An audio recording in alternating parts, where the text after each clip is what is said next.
चुनाव जीतने का तरीका जनादेश नहीं था, करप्ट प्रैक्टिसेस थी, इसके कारण चुनाव जीतते थे। अब आज ये पूरे एक्सपोज हो चुके हैं। जब जनादेश पर चुनाव होता है तो आप जीत सकते हो, जीतो, स्वागत है उसका, मगर जब हारते हो तो अन्य कारण बताना, जैसे पहले मैंने कहा, ऐसा बताना ये ठीक नहीं है।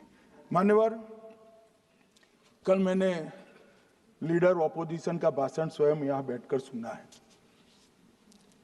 पूरा भाषण उनका धागों में उलझ गया, थ्रेड्स में उलझ गया।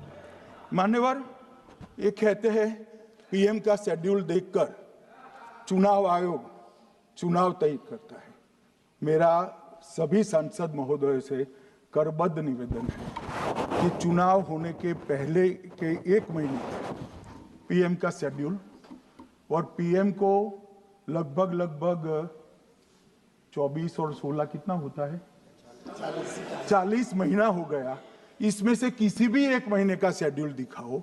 पीएम की गति ही इतनी है, कोई भी महीना उठाओगे तो इतने ही प्रवास करते हैं। मानवर, इसको चुनाव का कोई लेन देन नहीं है।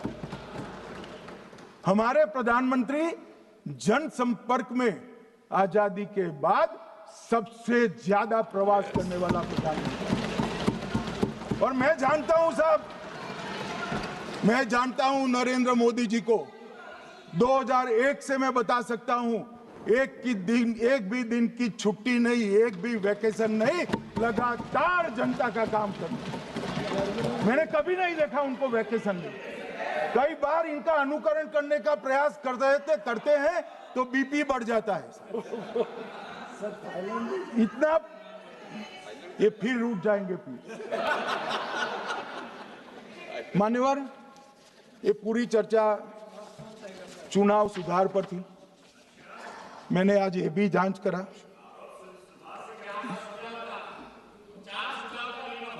सुनो ना, जरा धैर्य रखो भाई। मान्यवर, मैंने आज सुबह चुनाव आयोग के वहां जांच कराई।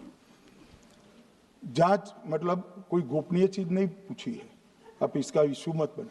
मैंने ये पूछा कि चुनाव सुधार के लिए मई 2014 के बाद कौन सी पार्टी से कितने आवेदन आपको मिले, क्योंकि चुनाव सुधार जो करना है इसकी प्रक्रिया क्या है। मान्यवर, चुनाव सुधार सभी राजनीतिक दलों के साथ चर्चा कर चुनाव आयोग भारत सरकार के विधि मंत्रालय को भेजता है, और विधि मंत्रालय इसका कानून बनाकर संसद के सामने रखता है। ये प्रक्रिया है। तो मैंने सोचा कि इतना बड़ा हो हल्ला हुआ तो ढेर सारे चुनाव सुधार कांग्रेस पार्टी ने दिए होंगे, तो मैं जरा उसका पूछा कर दूं, लगे हाथ तो इसकी भी बात कर लूं, इसमें गोपनीय क्या है। तो मैंने पूछा तो साहब मुझे एक रहस्य मालूम पड़ा कि आज तक मई 2014 से चुनाव आयोग को एक भी चुनाव सुधार का सुझाव कांग्रेस पार्टी से नहीं मिला। मान्यवर,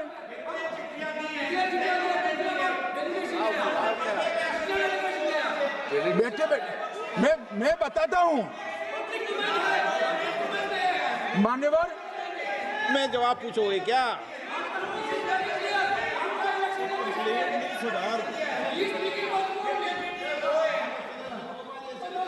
आप भी बोले, हर बोलने पर एक एक बार उठेंगे क्या? हर चीज का जवाब पूछेंगे क्या आप? नो, ये तरीका ठीक नहीं है। नो, ये तरीका ठीक नहीं है। नो माननीय सदस्य, प्लीज बैठिए,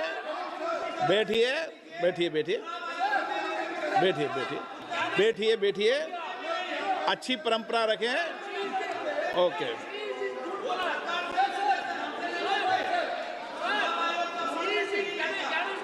नो प्लीज, हर 2 मिनट में उठते हैं। अच्छी है। नो, ऐसी नो, प्लीज बैठिए आप, प्लीज बैठिए,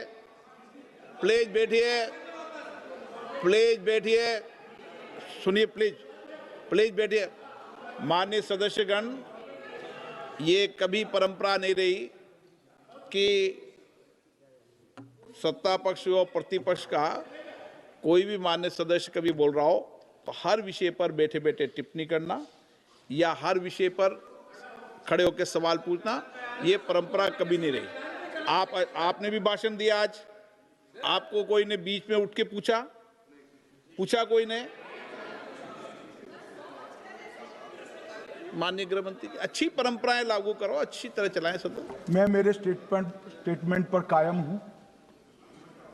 नरेंद्र मोदी सरकार बनने के बाद आज तक कांग्रेस पार्टी ने चुनाव आयोग को एक भी चुनाव सुधार का प्रपोजल नहीं दिया। मान्यवर, ये कई बार मिलने गए हैं, मैंने उनका प्रेस कॉन्फ्रेंस भी देखा है। उनका प्रेस कॉन्फ्रेंस था चुनाव प्रक्रिया के अंदर उनका जो डिस्प्यूट है वो ऑन गोइंग इलेक्शन में इसको रजू करने का। चुनाव सुधार जो होता है, चुनाव के पहले चुनाव के नियम जो तय होते हैं, इसके लिए सभी दलों को बाकायदा पत्र लिखा जाता है और कोई मांगे तो उसको समय भी देना पड़ता है। ये दो अलग चीजें। माननीय गृह मंत्री, मान्यवर, एक मिनट गृह मंत्री। माननीय सदस्यगण, सदन का समय माननीय गृह मंत्री जी के वक्तव्य की समाप्ति तक बढ़ाया जाता है। माननीय गृह मंत्री जी। मान्यवर, कर विपक्ष के नेता ने 3 सवाल पूछे थे और 4 सुझाव दिए थे। पहला सवाल था मुख्य न्यायाधीश को चुनाव आयोग चयन समिति से बाहर क्यों निकाला गया, पहला सवाल था।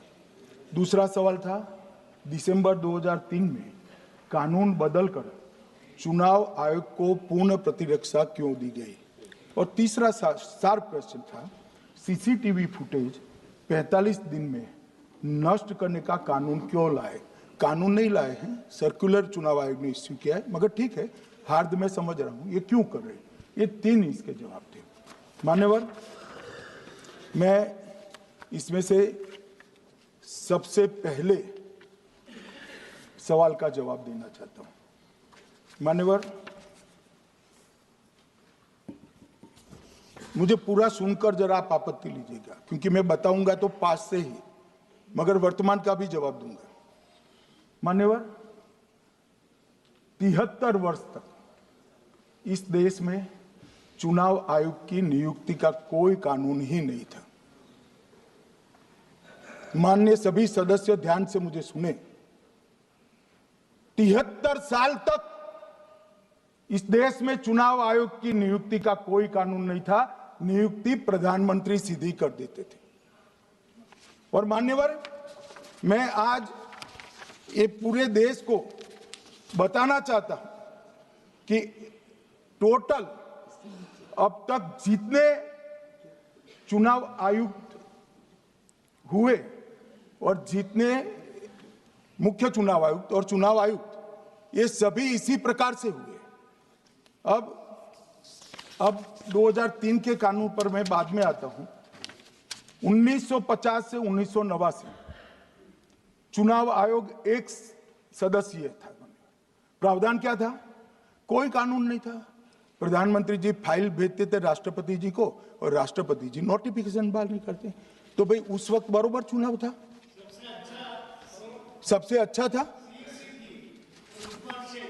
नहीं, मैं ये नहीं पूछता नियुक्ति की प्रक्रिया।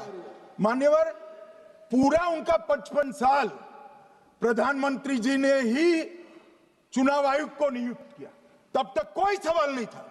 और नरेंद्र मोदी करते हैं तो उन पर सवाल उठाते हैं, मगर हमने तो ऐसा भी नहीं किया। मान्यवर, फिर 89 से 91 जब 89 में चुनाव आयुक्त उनकी सुनते नहीं थे, तो पहली बार उस पर ब्रेक लगा